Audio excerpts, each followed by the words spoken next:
Hey guys, it's Katie Dow with Raleigh Real Estate Law, and today we're talking about wire fraud. So a couple things we're gonna go over. What is it? How does it happen?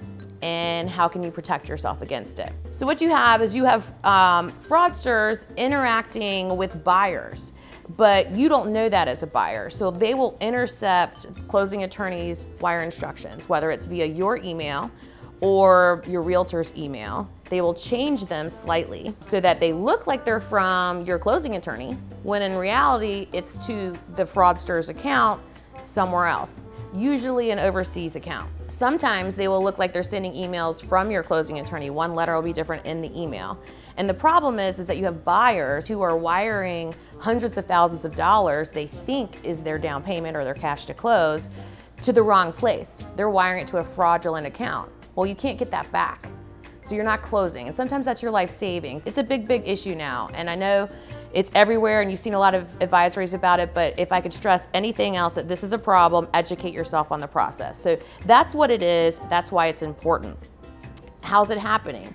Usually is, again, intercepting emails either via the buyer because their password isn't as strong as it needs to be, or the realtor, and that's how they're accessing buyers and slipping in these fake accounts. So how do you protect yourself against it? The number one rule to protect yourself against wire fraud is always call and confirm those instructions. Don't look at the wire instructions provided you for that number. If you're closing with us, for example, and you have my wire instructions, then you are gonna Google Raleigh Real Estate Law, you're gonna find our office number, and you're gonna call and confirm those instructions with our firms prior to sending any wire. You should never send any wire without confirming those instructions over the phone with an independently verifiable phone number. If you do that and nothing else, that will prevent and protect you against wire fraud. There's a couple other things that you should look out for. If you get wire instructions to an international bank, stop what you're doing, call your closing attorney, because that should never be the case. None of us have international wire instructions. So that right there is a large red flag. Change your password. Make it a strong password. Look up the rules for making strong passwords, at least 8 characters, have a capitalization, have some numbers, have some alphanumeric characters. Do all of that, make your passwords very, very strong. Do not accept wire instructions from anybody except the closing attorney. Do not accept it from your realtor.